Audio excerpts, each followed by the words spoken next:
This is the practical tools for kickstarting your go-to-market. We're doing this workshop style, so I want this to be interactive. Feel free to ask questions, raise your hand. Definitely want this to be engaging and interactive. Tools are going to be like running analogy, running theme. I like to think we're here sharpening our saws, so to speak, kind of picking ourselves up out of the day-to-day, learning new skills. Hopefully we're all walking out of here later tonight with with some new tools in our tool belt that we can use. And I know that that the program is great. Tonight, tomorrow, you all have a lot of options for how to spend your time, for how you're gonna sharpen your saws at Startup Yale, and I appreciate your decision to spend your time with me. Hopefully, I can impart on you some ideas that are valuable, and you can take those back to your work with you. So I've got a handy little clicker here I'm going to use. So a bit about me. Who is this guy? Why is he talking to us about go-to-market? Not that. Hopefully, my ideas, are give me credibility here. But I'll share a little bit about my background and the experiences from which I am bringing these ideas to you today. So I'm currently I currently manage the partnerships and sales team at a project management software company called Hive. Has anybody heard of Hive before? All right, we got one. Very good. In the back too. Two. All right, great. What's that? Like Hive Mozilla? No, I don't know what Hive Mods. Firefox, Mozilla. No, I haven't heard a Mozilla Firefox reference in a long time though. So I think since I started using Chrome, I haven't seen that. So thank you thank you for bringing that up. Yeah, no, it's not related to that. Maybe we should be. Hive's a project management software company.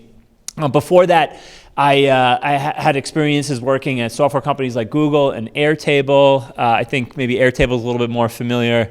I saw that that a lot of the programming was built on that, which was cool to see.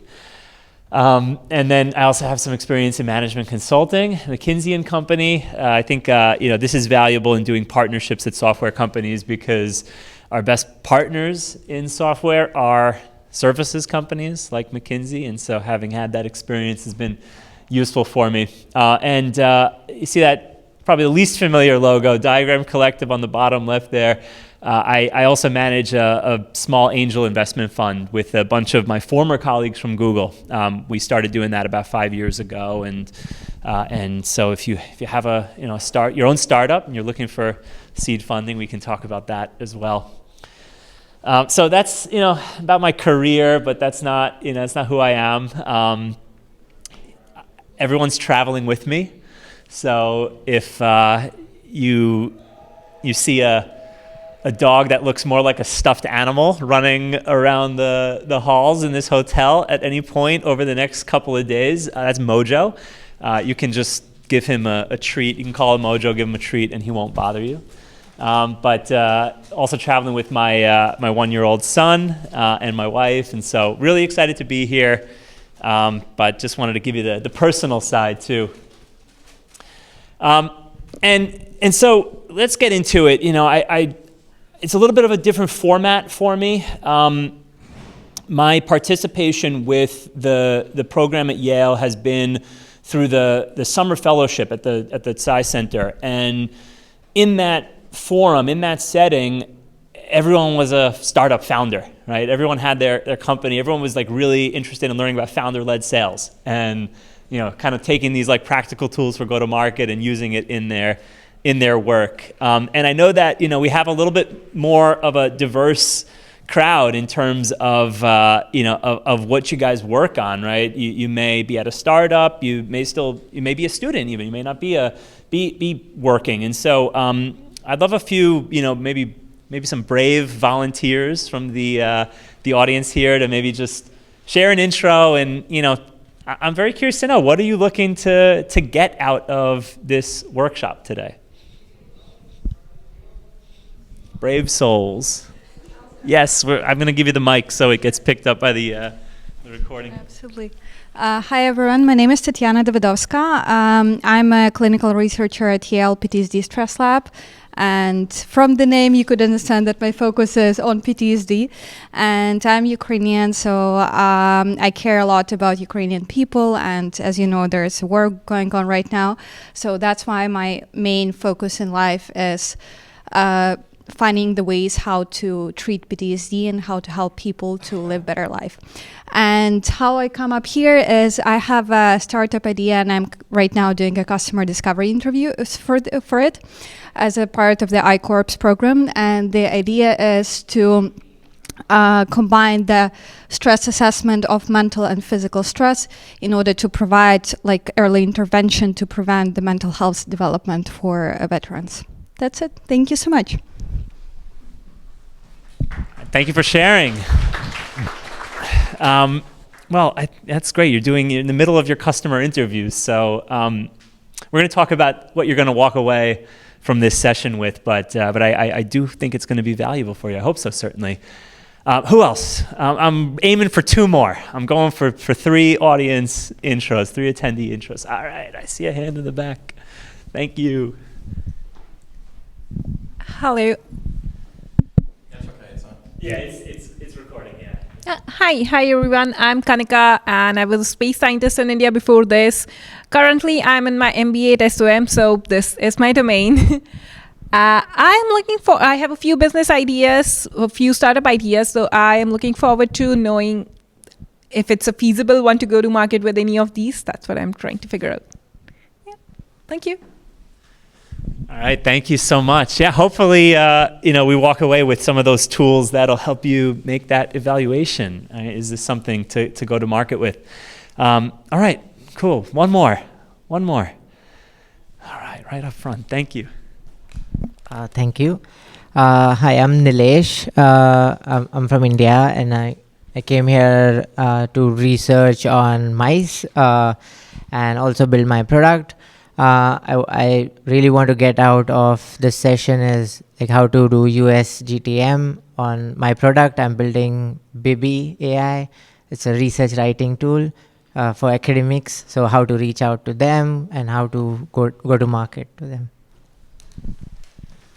All right, that's awesome. Thank you for sharing. All right, so yeah, as I expected, we've got School of Public Health, we've got the business school, we've got a startup.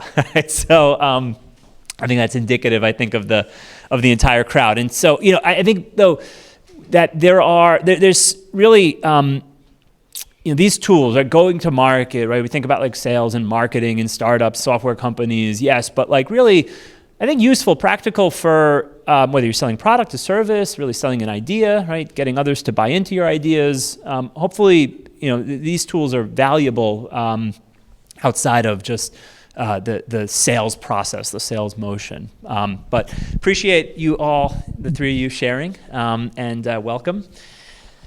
All right, so what are we doing with our time? Right? What are we looking to get out of this, and how are we going to do that? First thing, we're gonna review 2 sales methodologies and some tactics. All right, so by the way, show of hands, who's worked in sales and marketing before? All right, 1, 2, 3, 4, 5. All right, nice. What do you think of when you hear sales methodology? Does it make you cringe a little bit? The old way versus the new way. Yeah. It's exciting now. They've gotten better. Yeah, that's true. I mean, like anything, I think you add some structure to your process. Right? They're meant to be useful. They are useful, and you could spend days or weeks, right, going over some of the more popular, more beneficial, useful sales methodologies. We don't have that time, but I want to just introduce some of those frameworks to the group. Use that to kind of set the stage as a foundation to build on. The second thing. Defining a sales funnel. We're going to build a sales cycle for your business. Like I want everyone's walking out of here with an artifact, right? We've got a stack of paper and pens. We are going to use them. I'm not sure how. I think you're going to have to use your thigh as your desk a little bit, but that's okay. Have to write softly with the pen so it doesn't poke through. We're not used to writing with pen and paper anymore, I know. But we're walking out of here with an artifact is the point, right? We're gonna get into this for your business, or not necessarily your business, because I know not everybody here works in business, right? But for your problem, let's just say. And how are we going to build that artifact? We're going to build that artifact through exercise and practice. We're going to practice writing and asking questions that that contribute to the collection of information that gives us that will aim to give us a better understanding of our customers' problems and what they're trying to solve for. And then finally, I'm here to answer your questions. I want to keep this open and interactive. I want this to be like workshop, coaching style session. So don't hesitate to jump in. We're going to do 3 exercises. I want to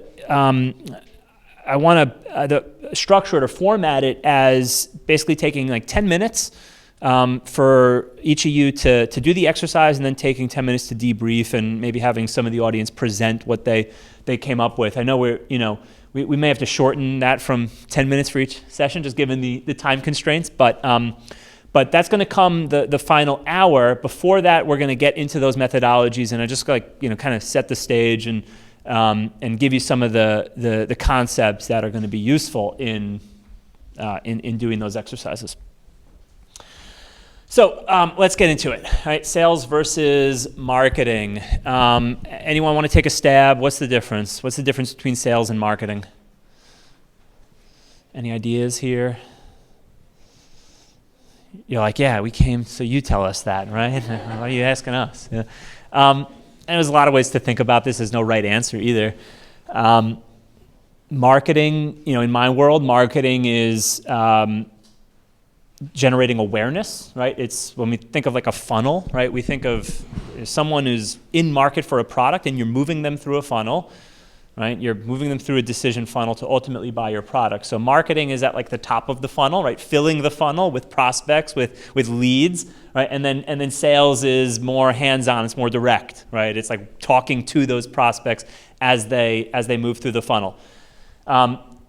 They're really the 2 core functions of a go-to-market organization. So whether you're at a SaaS startup like I've been working at, or you're in management consulting, or you're in you're building your own company, right? These are the 2 core functions of your go-to-market motion, your go-to-market organization, are sales and marketing. Marketing is going to be responsible for generating those initial interested leads, and sales is going to be responsible for then taking those leads and shepherding them through a process so they ultimately decide to make that purchase. Couple important points here. One, it's very important for sales and marketing to be on the same page, right? To be going after the same audience, right? We'll often define what's called an ideal customer profile, an ICP, in order to orient both teams towards that same type of potential purchaser. Why is this important, right? I mean, you could imagine that your sales is not going to be very happy if they're trying to, they think that they'll be more successful with a certain type of individual, but marketing is not giving them leads that fit that profile, right? That persona, right? Or vice versa. Marketing is not going to be useful if sales is taking an approach to those conversations that doesn't align well with the type of individuals, the type of prospects that marketing is providing. So key points to know here. Sales, marketing, the 2 key functions of your go-to-market organization, right? And they need to be in lockstep, right? They're separate functions. They're doing separate things, trying to achieve different objectives. However, they need to be marching to the same beat, right? They need to be targeted to the same ideal customer profile and working together to deliver that. And then kind of partnerships sits somewhere in between, maybe. I've worked in partnerships. It's always been a kind of a tough concept to define. I like to think of partnerships as a tactic, right? They're a tactic for both sales and marketing, right? The 2 key components of a go-to-market organization are sales and marketing, right? Partnerships are a way for sales teams and marketing teams to achieve their objectives, a tactic for doing so. Here's what I mean, right? One way that the marketing team may generate more interest in the product is by tapping into all of the users that already love the product, right? Social media, they're going to go out and talk about it. There's a lot of review sites for every product in the world. They're going to go there, contribute content, right? Those types of relationships with that stakeholder, right, who's in you're a fan of your product in your ecosystem, right? That may be formalized through a partnership. Yes, they're your customer, right? But you also want to put them to work for you, and marketing may do that through a formal partnership. Now, sales, on the other hand, can also use partnerships as a tactic to reach its objectives. Going back to what we were describing earlier about the relationship between marketing and sales, right? Sales' job is to shepherd that prospect through a cycle, down a funnel, right? So they ultimately make a purchase.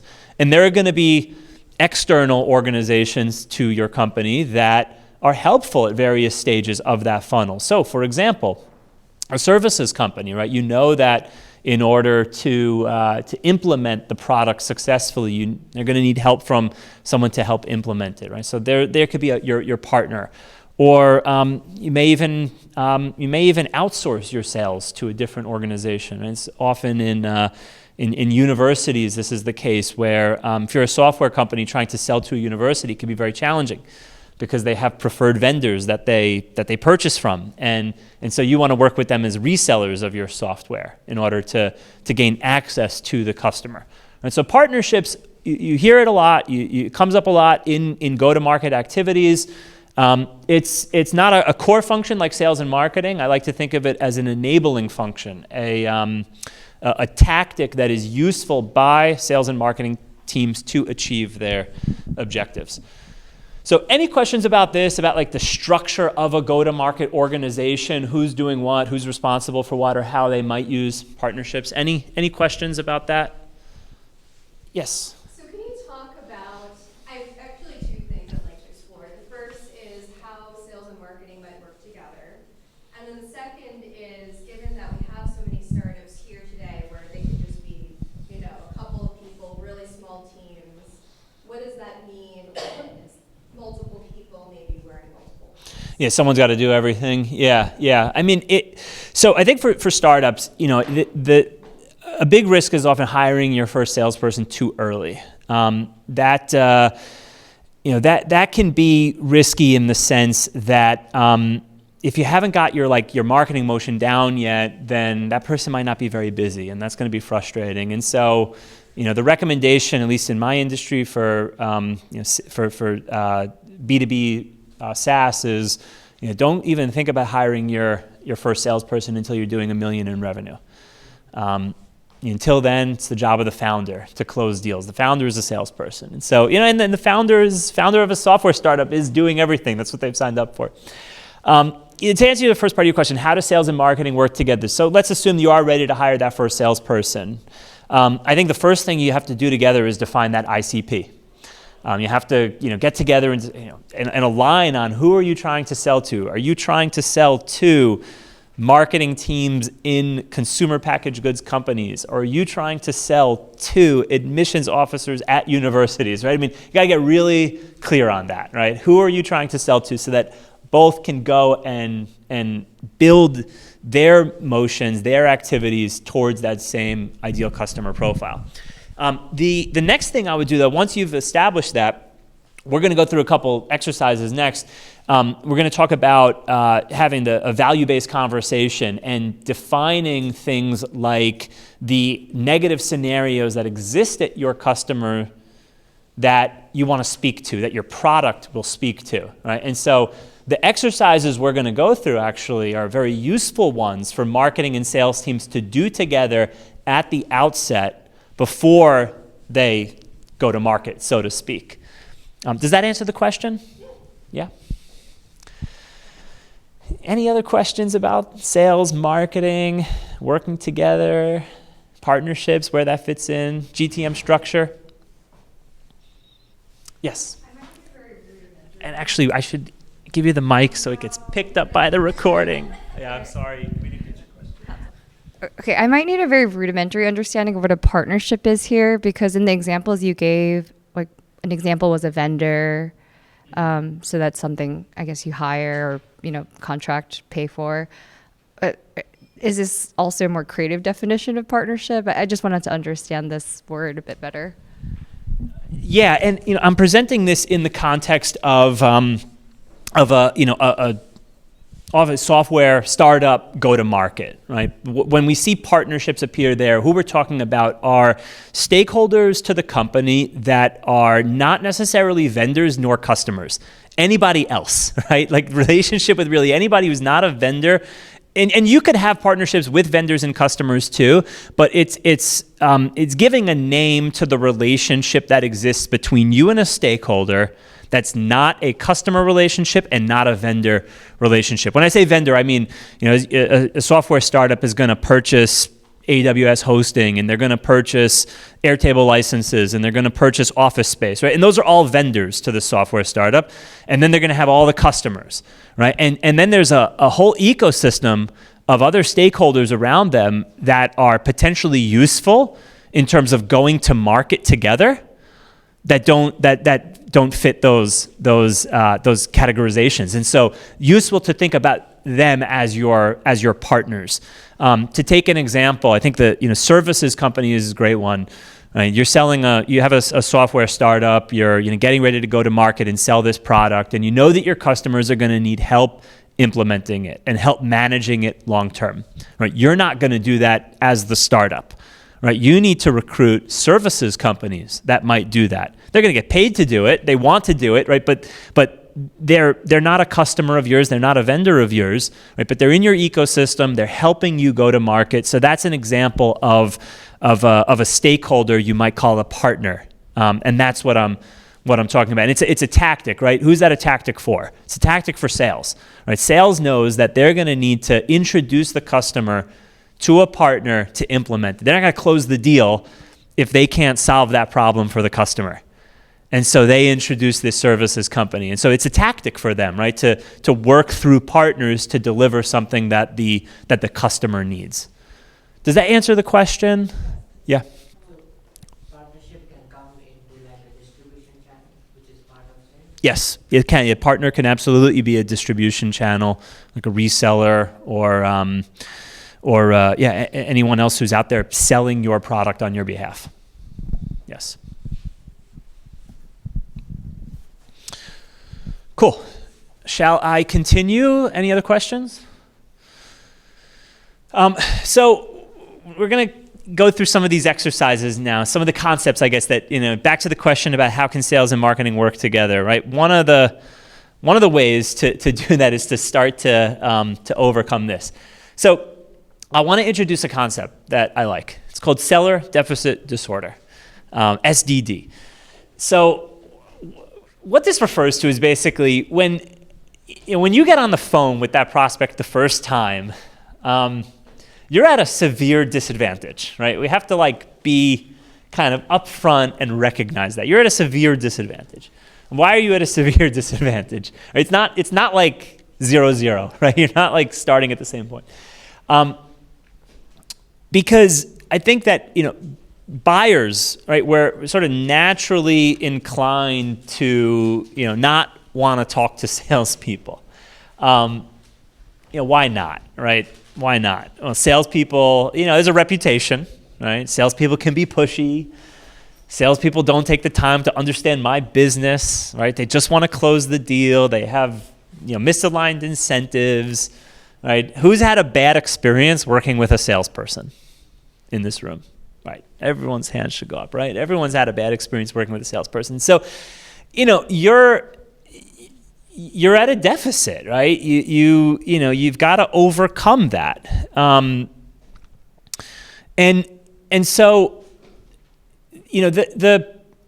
it's kind of captured here, right? That the buyer is focused on things like their needs, the choices they have, the risk they're facing, and what is success going to look like, right? And their reaction, kind of instinctive reaction, might be, you don't know what my needs are, right?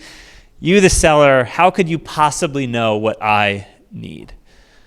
All right, the choices that, yeah, it's, I'm getting calls from all of your competitors. You all do the same thing. Are you really that different? The risk element of it. Right? I mean, it's like risky. Sometimes purchases can be quite large, right? And someone who signs off on that purchase, they're accountable for it, right? Their neck's on the line. And then success. Like, what's success going to look like? Are you telling me the truth? I mean, you can make all the promises in the world on a phone call, but are you actually telling me the truth? Is that how it's going to work? And then finally, you don't listen, right? I've got to repeat myself, or I'm telling you something, and I don't know, is it in one ear and out the other, right? This is the situation that you're trying to sell software, you're trying to sell anything to anybody, right? You're coming in at this deficit, right? And so we have to overcome this, right? Whether we're in marketing, we're in sales, we're in partnerships, we're going to market with something, which means we need someone to buy something, or someone needs to buy something from us, which means we have to overcome this, right? We have to get up to a level playing field where we can meet the buyer where they are. And the way we do that, one way to do that I propose, is by having what I like to call value-based conversation. And is a lot, like looking at this, like what does this all mean? We're going to go through this, right? What is a value-based conversation, right? We're talking about like consultative selling here. We're talking about making this about the buyer and not about you, because the other issue that you have doing sales often is you love to talk about your product, right? We're all, I'm sure everyone who's working at a startup in this room is really excited about the product they're building. But I have news for you, right? The problem is that your buyer doesn't really care about your product per se, right? They really only care about the problem that they're trying to solve, right? It doesn't matter what your product does, it matters whether or not it can solve my problem. Right? It doesn't matter what it does, it matters what is the outcome that it drives. Because nobody buys something to use something. Nobody buys something for the sake of using it, right? You buy software, you buy anything else because it helps you achieve something. It helps you reach an objective. It helps you fill a gap, right? It helps you achieve an outcome. And so we have to understand like what that is, right? You dive into your first sales call, and you're dying to do a demo of your software, of your platform, right? And the truth is that your buyer probably doesn't care, right? They really don't care how whiz bang and how flashy it is, and they're on the phone with you because they're hoping that you can help them solve a problem. And so, what is the value-based conversation, right? How might we kind of gain that credibility with our audience, right, and help understand what their problem is, so that instead of selling them a product, right, we're selling them a solution to their problem. So we're going to walk through the different components of this. So starting in the top left-hand side, we have what I like to think of as the before scenario, right? This is basically just a description of how things work at the company, right? What's the scenario, right? The after scenario would be, upon solving the problem, it's a blissful world. But what's the before scenario like, right?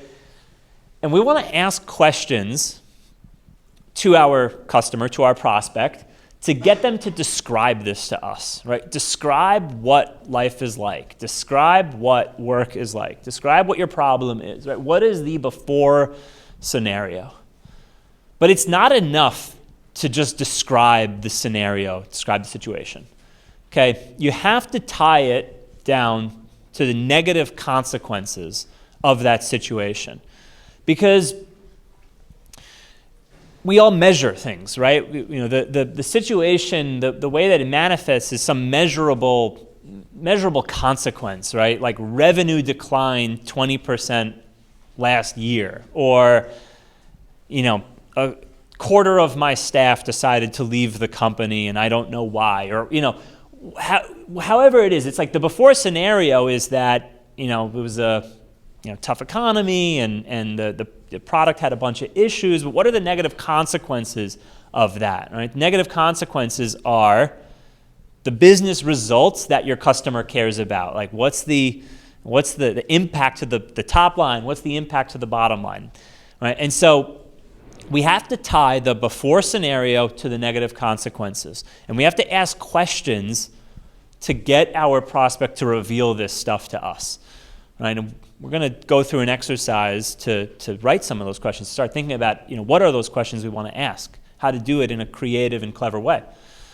On the right-hand side is, my little delta in the middle, right, is the after scenario, right? This is like, describe what a perfect world is like. I haven't even talked about my product yet, right? But I want you to tell me what your perfect world is like. If all the problems are solved, what is it like? And then same as how we tie the negative consequences to the before scenario, we have to tie the after scenario to positive business outcomes, like revenue grew 20% last month, or I was able to hire all of the people I was targeting, right? The positive business outcomes associated to the after scenario. And until you've done this, right, until you have the answers to all of these questions, you really shouldn't even talk about capabilities. Because again, like everyone wants to jump into their own product. They want to talk about their own product. They want to talk about what their product can do and their own product's capabilities. But until you've got this figured out, I wouldn't even mention that.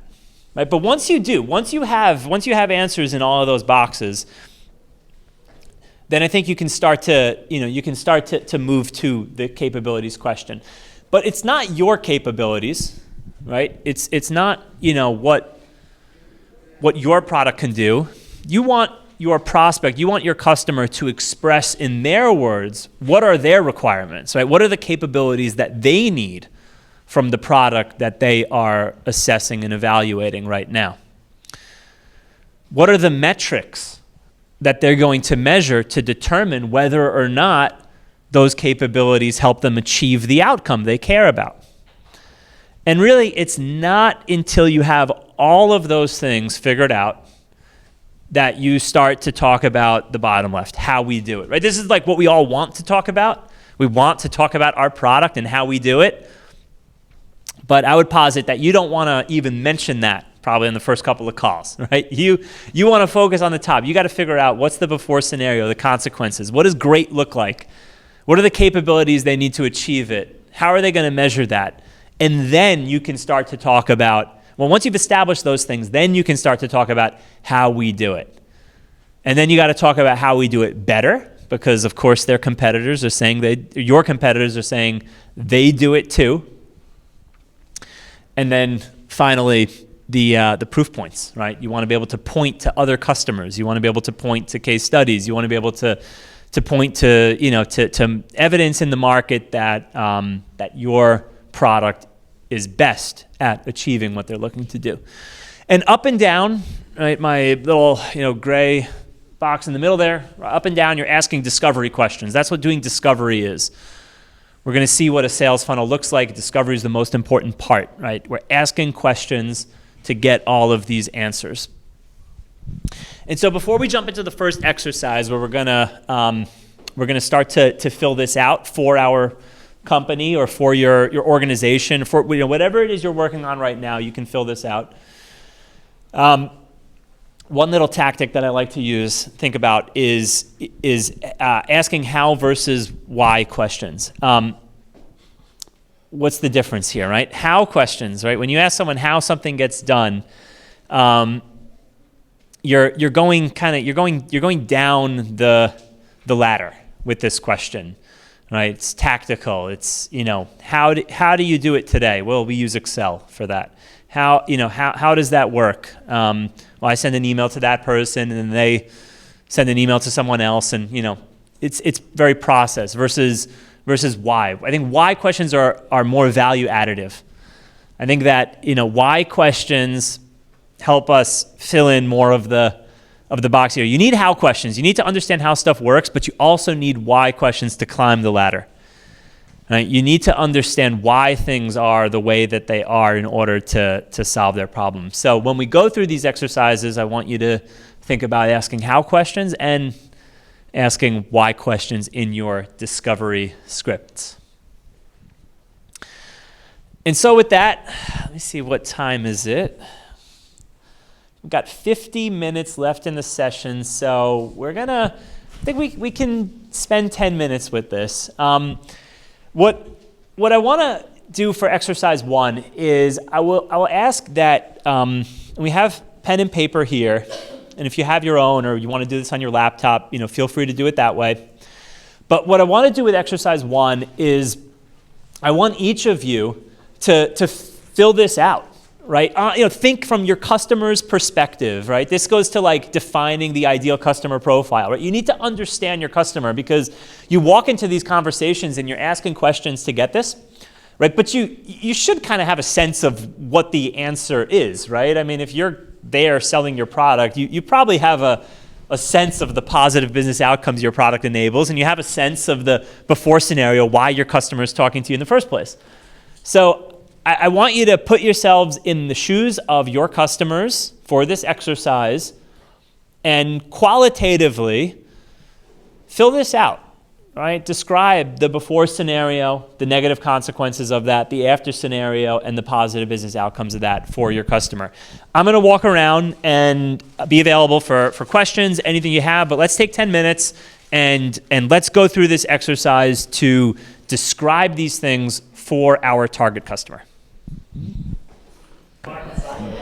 Hi, I'm Victoria, and I'm working on developing a product and a platform that helps individuals understand and improve their health better. So widening access to preventive health care. So I can ask you guys, how do you currently feel like you have a solid understanding of your current health and that you can, access all the resources you need if you're interested in, finding anything out about your health? So, tell me more. Like, what Okay. So, I'll start by painting the current healthcare landscape in the U.S. So currently, the U.S. spends a fifth of all GDP on healthcare expenditures, which is an insane amount. And a possible way to tackle the driving healthcare costs is by reducing demand for healthcare. So reducing demand for acute care by reducing the prevalence of chronic diseases. And one way to reduce the risk of getting chronic diseases is by widening access to preventative healthcare.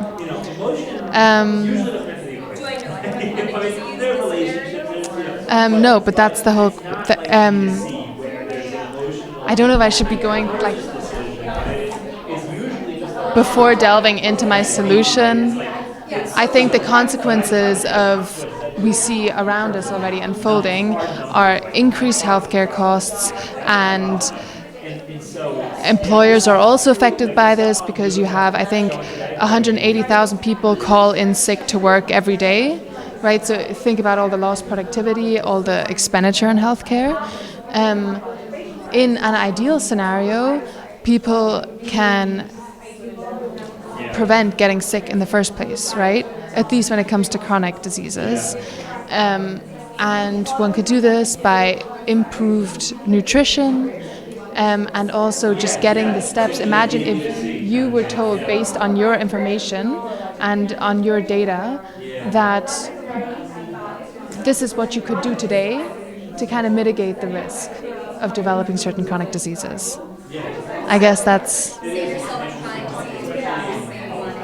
Yeah, I guess that's like going through month. Do you say?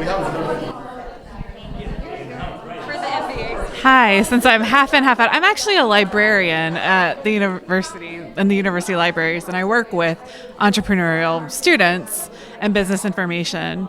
And so I'm sort of here as an observer, but also I'm working on my own research project. And so this is kind of applicable to recruiting people for that. So, and I'm Allison. Yes. Mark Science and Social Sciences Library. So we're up on Science Hill. Yeah. All right, who's next? I'm in the same building. Oh, great. Incline? Yeah. Hi, all. I'm Anju. I am a Yale alumni, like Deandra. We're in the same class. We're undergrads in the same. Yes. I am here. My background is in engineering operations and software development. I also have done some work in communications and marketing, and so never really on the sales side, but just more on the marketing and content development, as well as product marketing side. I'm flirting with something that I've been doing, I guess a little chronically, which is tutoring, and I really look forward to tutoring every day after work, and I've decided I think I want to do something more organized around it, and I particularly care about cultivating creative and critical thinking, especially because now there's AI and all these students are saying to me, why do I even have to do this? And I'm like, well, you're a student, you're practicing these things, you can't just, you're not a machine to make deliverables, you are someone who needs to have fulfillment and joy and whatever else. And so that's what I really want to hone in on. My messaging is not really down yet, and I'm still trying to figure out what it is that I'm doing, but I use my students as guinea pigs and pilots for what it is that I want to achieve.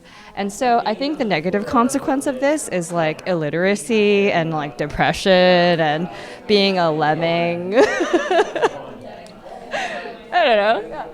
And then positive outcomes, I would hope that there's just greater civic engagement, just like as part of literacy for me, including financial literacy, is also digital media literacy. And so for me, positive outcome would be just having more independent thinking and fulfillment that's driven by someone's own self-derived script. Yeah, that's very large. I really want to hone it in on a small scale of like even a successful few happy students are just enough for me. But yeah, I'm trying to understand what it is that I can build a product around. Okay. All right. So.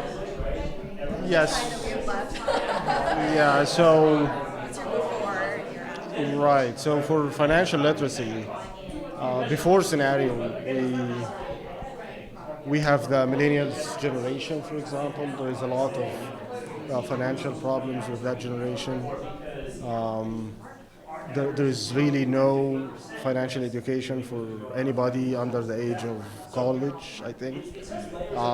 Small, very primitive exposure to business practices, but not really about big financial decisions in life and all of that. And I feel like if anything, you get like stocks, like you get some like tutorial on how to do investments, but nothing about like compounding interest. Oh. Okay. All right. Let's. Yeah, I mean, there's also no definition of what is financial literacy for everybody, and the negative consequences are all obvious. Do you mind sharing for everyone? Sure. Do you? I don't want to put you on the spot, but I was going to ask somebody, and You just your did. voice I heard. So. We already got the microphone. Yeah. Yeah. It's like a game of hot potato with the microphone. You try and get rid of it before the session ends. No, but do you mind though? Can you? Yes. So basically, the idea we're gonna come back together as a group. Sorry to cut everyone off. Let's come back together. I'm gonna ask a couple volunteers to just share a little bit about what went into each of these boxes. So just tell us what you're working on. If it's a startup, if it's a different kind of problem, tell us a little bit about that, and then walk us through before scenario, consequences, after scenario, outcomes. So my name is Hassan. I'm a scientist here at Yale, and I am interested. Oh, sure. I'm interested in venturing outside academia after a long time, and basically I'm interested in biotech, but the idea I'm currently fond of is financial literacy for children, for teens, middle schoolers, maybe high schoolers. I the way I think about the before scenario is that there's no such availability at the moment. There's no service, and people really don't know how to get their kids to learn about these things, right? It's all at the college level sometimes, sometimes not. Not everybody gets into that area, myself included. So it took me a lot of time to come to appreciate these aspects of education. I think part of the before scenario is bad life decisions. The millennials generation, it's known how financially they fare. I'm a millennial myself. So I think I covered the negative consequences too. Like you make certain financial decisions early in life, and you keep making paying for that for a long time. I think the after scenario is taking responsibility and being aware of what you are doing, and the positive business outcomes would be success. Mm-hmm. Economic freedom. Yes. Flexibility. Yeah. Right. Yeah. All right. I'm not sure if I covered all of them, but you did. No, you covered everything. I think that what I'm hearing is that, and it's of course it's a kind of hypothetical product solution that we're talking about here. But no, I mean you correctly identified sort of a problem, right? There's a problem there. There's a before scenario that speaks to a real problem, and I think that, look, I mean, it's no secret. There are a lot of financial services companies that, have identified that and have try to go to market with something that fixes it. And you just watch TV for an hour, and you've probably seen 3 or 4 commercials that talk about the positive business outcomes like financial freedom and flexibility. So I thank you for, Because I did hear a little more of the context, just to push it a little bit further. So his specific idea is to have in-person financial literacy teaching, right? So could you maybe speak a little bit more to how we could push the positioning for that? And this would be it's a consumer focused type of a product of a service. You were saying, yeah. So I think that I want to caveat some of what we see here. It's this approach is very it's very B2B centric. It's very selling to companies centric, and I think it works for consumers too, right? But I think anytime you're selling to consumers, you also need to layer in like the emotional element, the emotional component of it. When companies, big corporates, universities, when they buy products, it's a numbers game mostly, right? It's a strict this product going to lead to this, this impact on my bottom line essentially, and so it's a little bit more straightforward versus something that's more consumer focused, where you do have to address the emotional component of it. And I think a lot of what I see in financial services anyway speaks to that, right? But you can measure the outcomes, right? You can do that. I mean, just in ways that are creative too, like the vacations you could take with a little bit extra money, and the time you could spend with your family if you had, if you had a little bit more money. And so I think, those outcomes in terms of positioning, you want to take these concepts. You maybe just want to, it's less about like the top line and the bottom line. It's more about like the speaking to people's emotions. And I'm not necessarily the expert on this. I'm sure there's folks in the room that can probably do a better job, than I can, because I just don't have the experience necessarily. But I think that's one important thing with consumers, that you have layered in that that emotional element too, to get people interested in what you're doing. It's very interesting. Yeah. Go ahead. You want to share? Yeah, please go ahead. So I'm thinking about in like manufacturing scenarios. So like there are a lot of Chinese manufacturers. They have really like old legacy systems in their like production or manufacturing process.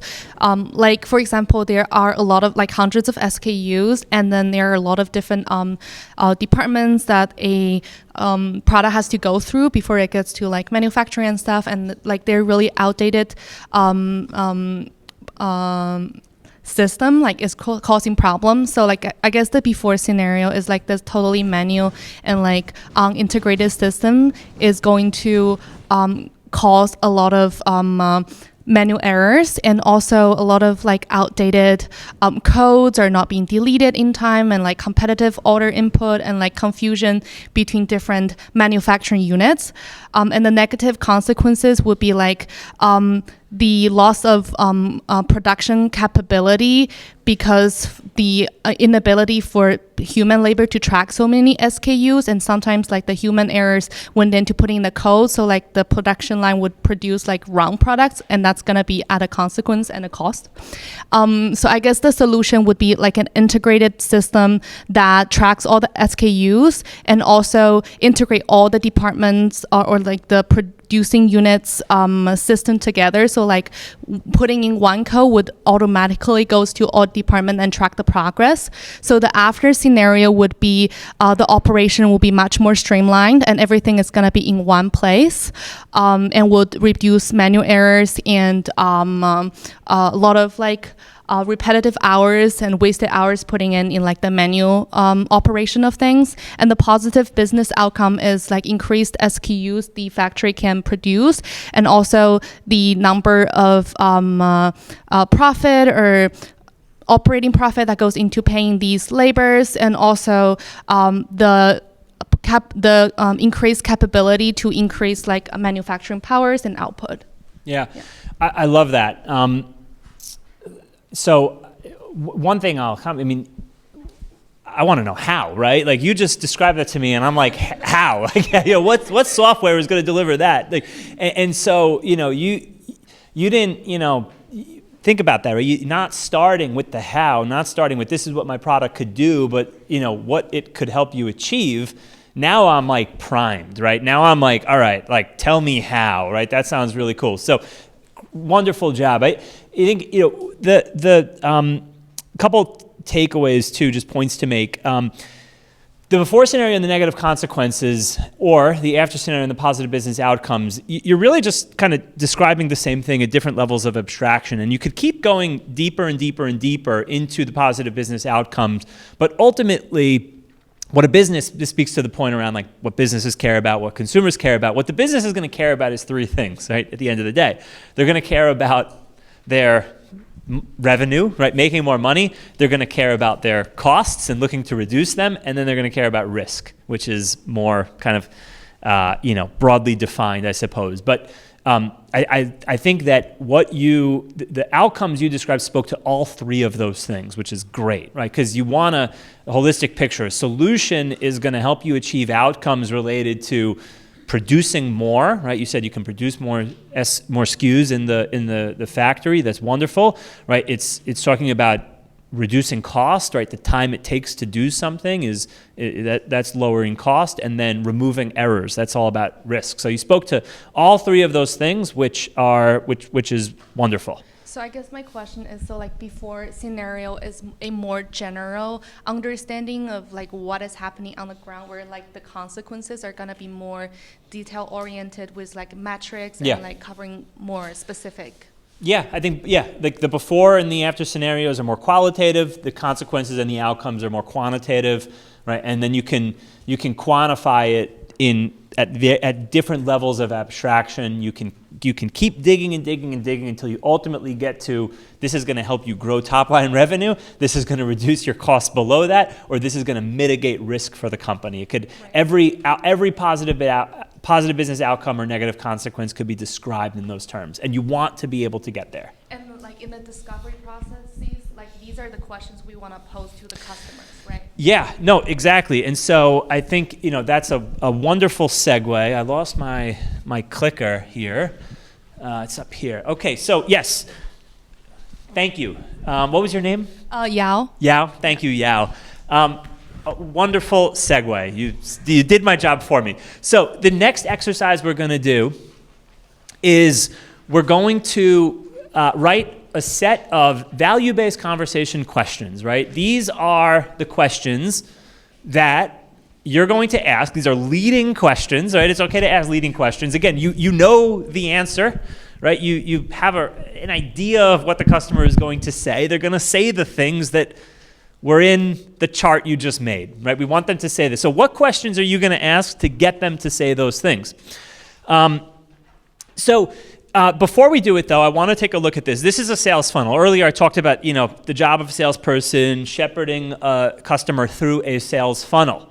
The most important part of it is the discovery stage, right? This is where, and you're doing discovery throughout, right? Your discovery should never stop. You should never stop asking questions, right? But there's a moment early on when you're talking to the customer where you have like carte blanche, where you can ask anything you want, right? Because sometimes if you're at the end and you're asking questions like, who's your boss? You're in trouble, right? So there's a moment at the beginning of the sales cycle where you should be able to ask anything, and you should be asking lots and lots of questions. And so when I say, we're walking out of here with an artifact, right? This is what we want. We want a discovery script, right? That's what we're walking out of here with. We're going to start to build our discovery script, and we're going to ask the questions that get the prospect to tell us these things. So I want you to think about this. You could say, hey, what is the before scenario? Sure, right? That's, describe the before scenarios to me. Think about it creatively, because they're going to say before, what are you talking about? Describe the before scenario. What are you asking me for, right? We've got to ask questions that are engaging, that get our customers to give us information that they may not want to give us. And so let's take 10 minutes. Yeah. One question.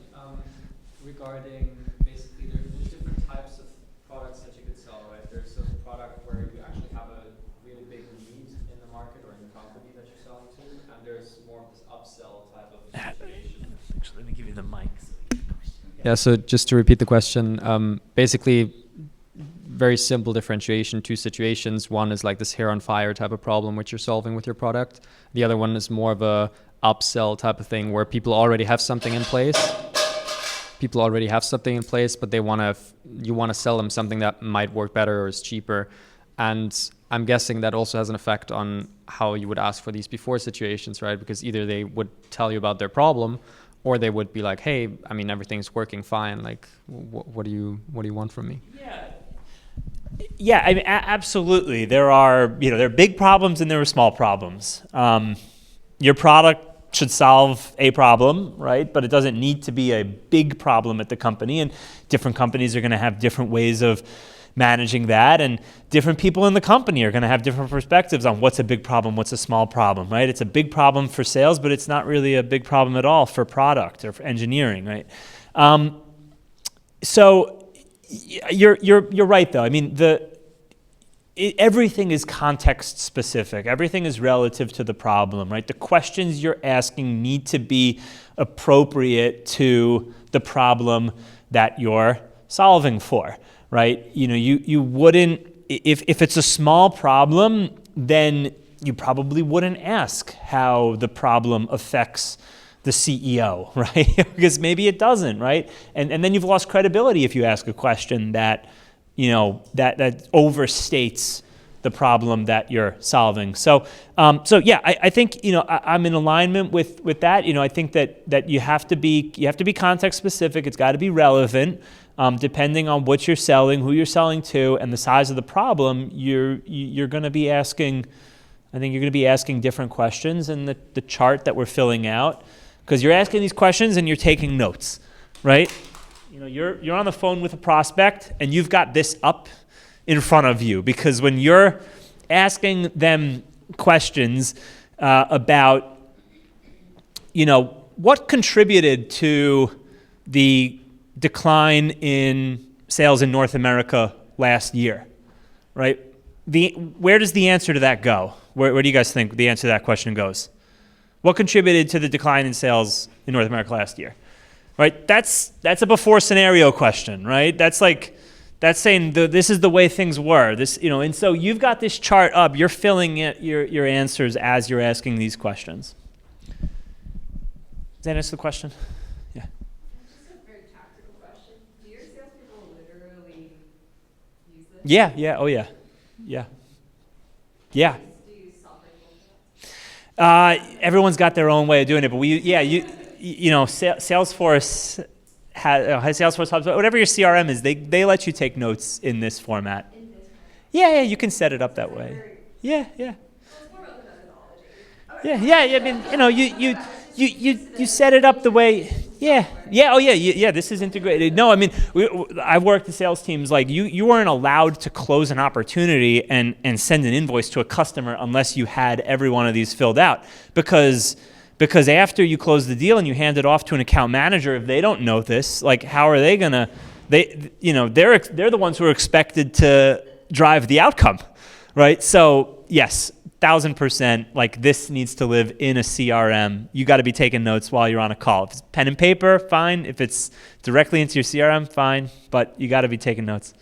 I'm really interested in that, and I'm sorry to take it on another tangent, but I'm really curious then if you're documenting this in your CRM, if you then bubble it back up to marketing so that they understand. Yeah, absolutely, right? I mean, it's really on marketing, right, to, come and get this information. But, marketing, is there a tool for it? Probably. If there's not, we should build it, right? Well, yeah. The CRM should make it easy, I hope. But no, I mean, this is like invaluable for marketing, right? Yeah, product development, yeah. All right, what time is it? Let's see. Got 20 minutes to go, and we can stay after if everyone's really getting into it, no problem. But I want to be cognizant of time. I know it's late too. So let's get started on the exercise. Let's take 5-6 minutes, just knock out a couple of questions, that you think are going to help us, for specifically your problem, right? Your product, your customer.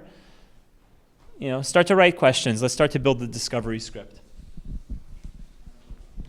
All right, let's break the groups. Let's come back around.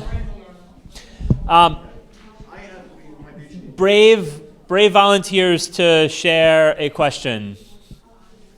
Anyone want to share a question? Who are the writers amongst us?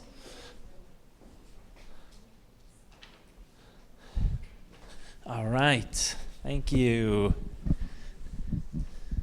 Thanks. So my name is Anna. I'm an MD PhD student here, and I'm representing one of the accelerator teams for EVA. And so what we're trying to do is revolutionize the way menstrual cycle tracking is done. And we're trying to do this in a way that's quantitative, daily hormonal readings and saliva, and in a way that's also data secure, which kind of differentiates us from things like Natural Cycle, Flow App, things like that.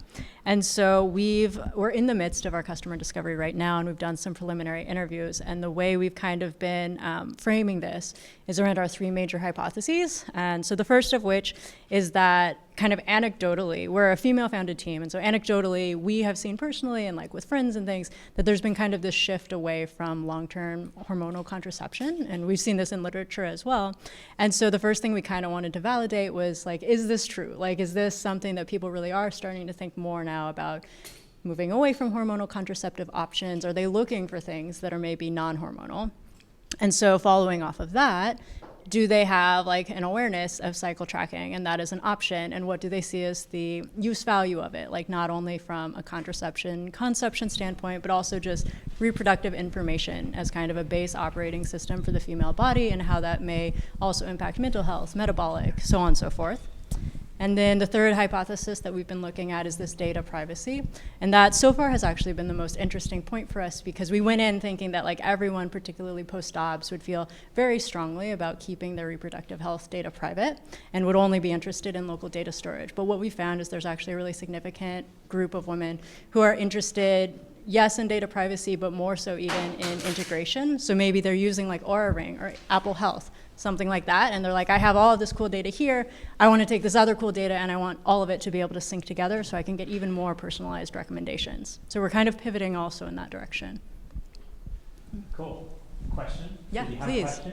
What are you going to ask in these customer discovery calls? So we start off, we've been trying to frame these questions as both kind of how and a why. Yeah. So like why do you feel this way about hormonal contraception? And then how has this actually changed your behavior? Like, have you actually discontinued use because of this? Have you switched from pills to an IUD to something else because of this? So we've been trying to, for all three of those hypotheses, kind of gauge both the how and the why. And there may be a better way to ask that, because it's been a very, just like kind of blatant, like what are your feelings about this? How has this changed your actions? But if there are better ways to phrase that, it's kind of open that open-ended, right? I think conversation, people don't know the answer because, like, they haven't. I don't know. That's why I said, like, why is it done that way? Is sometimes people struggle to answer when it's so broad, right? And I think, through the discovery process, though, in hearing some of the answers, they're meant to be leading questions, right? You kind of know the answer to a degree, and then if you can frame it to get them, like, kind of lead them in that direction, that can be helpful versus asking it as just a sort of a broad, why do you do it that way, or how was it done in the past? It's something like, which I always find, tell me about an experience when, right? Because then it's more specific. It's like people can relate more to a specific singular experience of something than they can to, like, the holistic experience of it, if that makes sense. So tactics like that could be useful, I think, in getting people to open up more. Okay. Thank you for volunteering, for offering that, and it sounds like a great idea, and good luck with that. Okay, we're gonna move to the final exercise here, final concept. Did you wanted to share? No, I actually have a question for you. Yeah, please. Sorry, I wanted to address you by your first name, but your name tag flipped over. It's Josh. Josh, you call me Josh. Yeah. Well, can you give us some more examples? I really like that. Tell me about an experience when, like, if someone came to me and were like, tell me about an experience when you went to an OBGYN and you felt uncomfortable, it would be very, like, helpful for me. So I just really like this template you gave us. Can you just give us some tactical things to Yeah.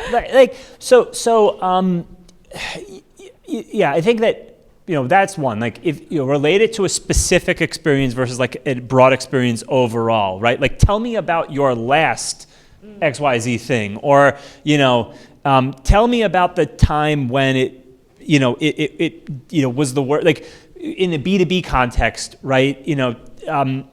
What was the worst quarter you guys have had the past 2 years, and what happened that caused that, right? Or or something like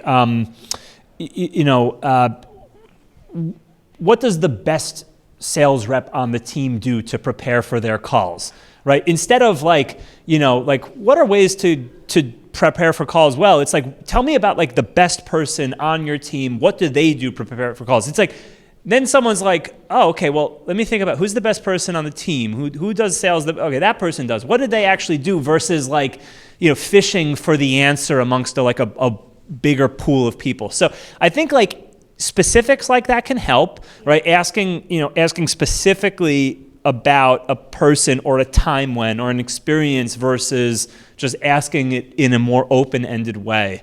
So that's one idea. But I wanted to, and so I hope that's helpful. I wanted to get everyone thinking, though, about that exactly, right? Because it's like, if you go in there and just, like, describe the before scenario to me, you're probably going to get a lot of, crickets, right? A lot of, like, you're not going to get some more engaging. But, like, if you can ask them, you're talking to a business and you review their quarterly results from last quarter, and you pick a point, and it's like what contributed to that happening? Can you tell me a little bit about that? It's like they're describing the before scenario, but they're doing it in a more relatable way.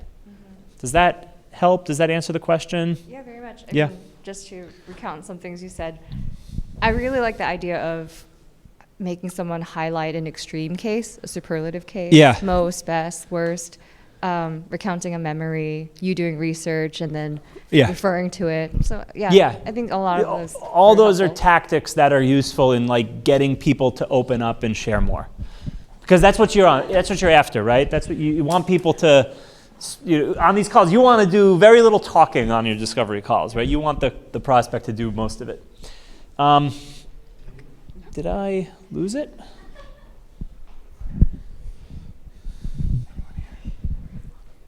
Josh, can I ask a question as well? So Yeah, my clicker is not working now. So yeah, so all right, go ahead.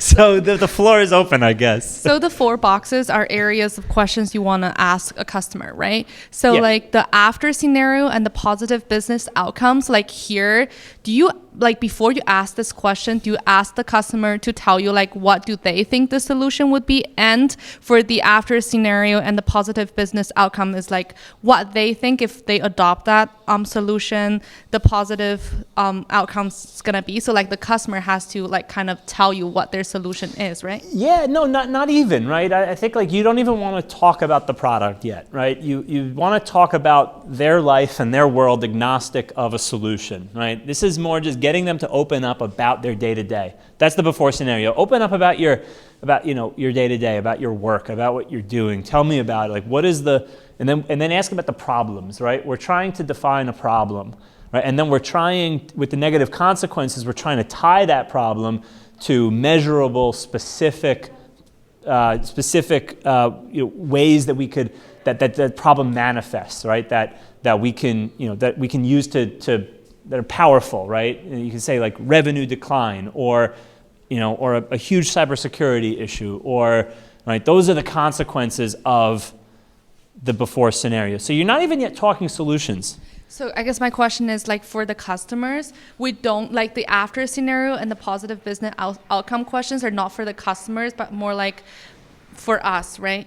Yeah. This is your discovery. Yep, you're doing your. This is getting the customer to open up about their world, their business, their problems, right? Because once they've done that, then it makes it easier for you to come in with the solution, right? If they've told you that this is what I'm looking to achieve, my after scenario, and then the outcomes, the measurable outcomes of that, and then weeks later you come in and be like, I'd love to tell you about my solution that helps do those things. Like they're more receptive to it. Gotcha. Cool. All right, quickly. I know we're running out of time here. I want to introduce one last framework for you to leave here with, because the purpose of a discovery call, the artifact we're walking out of here with is a discovery call script, right? You now have some questions, right, that you're going to ask, right? And it helps you answer these things. It helps you fill in the answer. But that's not the only thing we need from a discovery call, right? Yes, it's great if we walk away from that with a description of the problem and a description of the world that they strive for after implementing a solution, but that's not enough, right? We also, again, earlier I said, there are some questions that it becomes too late to ask, right? Like if you're asking who's the boss is, on the last call, then you're probably not going to win the deal, right? You got to ask certain things up front, right? You need an understanding of the decision-making apparatus inside of your customer as early as possible, because if you think that the deal's going along great, you think you're on your final call, you're about to close the deal, get a signature, and then you find out that actually the person you've been talking to can't, they need to bring it to 3 other people to get approval, like you're in big trouble, right? So you got to get this stuff really early, right? This is a framework. By the way, the value-based conversation is part of a sales framework called Command of the Message, and we'll share the slides and stuff after, so you can look this stuff up. Command of the Message is a really good sales methodology. A different sales methodology is MEDDIC. They're not, they're complementary. You can use both together. And MEDDIC, what this posits is that there are kind of 6 key points that we need to get from a discovery call, right? Metrics, this relates to the value-based conversation, right? How are you going to measure the success of this, right? But these are the other things. We can't walk out of our discovery stage, right? Going back here, we cannot possibly be in this stage of our sale if we don't know all of this information, okay? Who is the economic buyer? Who's actually making the decision? Who has the authority to purchase this? Is the person you're talking to able to purchase this? Do they have budget? Do they work for someone who has budget? Is it 3 levels above them, right? Who is actually buying this? Who has the budget to buy this? What is the decision criteria, right? How are they ultimately going to make this decision? What does the solution need to do in order for them to say yes? What's their process, right? Especially when you're selling it to companies, this crazy processes. They need approvals from 3 different people who work in legal and who work in compliance and who work in cybersecurity and who work in this place and that place, right? What is the process to actually get them to say yes? The pain, this is very much like the value-based conversation and command of the message. This is like the before scenario and the negative consequences, same thing. And then finally, who is the champion, right? This is the most important one.